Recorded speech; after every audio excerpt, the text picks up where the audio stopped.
is Chris, and this is my 1995 Toyota Corolla 4-wheel drive diesel wagon.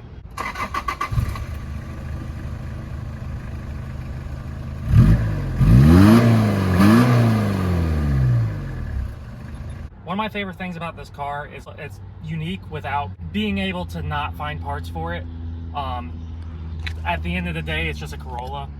The front struts are the same. The rear suspension is a little different, but the interior is the same.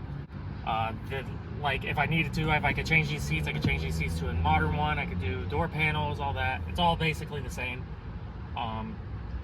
It's definitely unique. Most people don't expect a Corolla to roll coal on them as it goes by.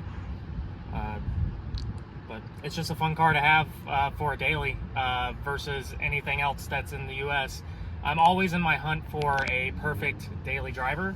My perfect daily driver is always a wagon, always 5-speed, 4-wheel drive, not a Subaru. And I kind of landed on this because it kind of ticks all the boxes. I would say one thing I don't like about this car, which is it's kind of a bummer, is it's 70 horsepower. Foot to the floor.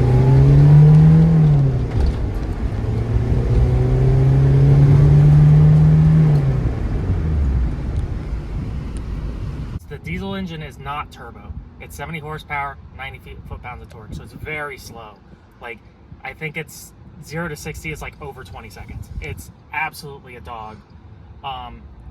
It's pretty loud. These are considered industrial vehicles. This is considered a van spec versus a wagon spec. So the difference between the wagon and the van spec is meant for industrial vehicles. You're like farms, cargo, all this stuff. With the leaf springs in the back, this can carry 800 pounds in the back of it. So, but what they also don't do with these vehicles is insulate them. So one of the things I had to do was take out all the back interior of this car and put sound deadening all in it because it was so loud. It droned in here so bad. As an owner, going down the road, most people don't know that this is they don't see that it's right-hand drive. They don't see that it's diesel. So when, like, me knowing that it's totally different than any other Corolla, like, I'll be parked next to Corollas, like Corolla wagons, and they don't even see it. Like, it's absolutely invisible, and that's kind of the things I like about it. Is like, I know all of the weird things about it. Like, it has a straight axle rear end, it has leaf springs, it's basically a truck in the back, and like, but nobody really notices it, and that's kind of why I like it, because when I drive my Honda Actia around, all eyes are on me because of how unique the vehicle is. This is kind of more covert versus having that or my Crown with my modded out Crown. The list of mods on this car are very low. It's my daily driver, so I'm not really looking to modify this, especially with 70 horsepower, 90 foot-pounds of torque. But the two mods it has is I insulated the entirety of the back for sound, so I can cruise down the highway and it doesn't drone. And the second mod is obviously the wheels. The wheels are a 3-piece black racing wheel from the mid-90s. If I remember correctly, these wheels are specifically built for Miatas, but they are 15x6, 3-piece. They were basically an early knockoff of Watanabe, but Watanabe was not making a 3-piece wheel at that time.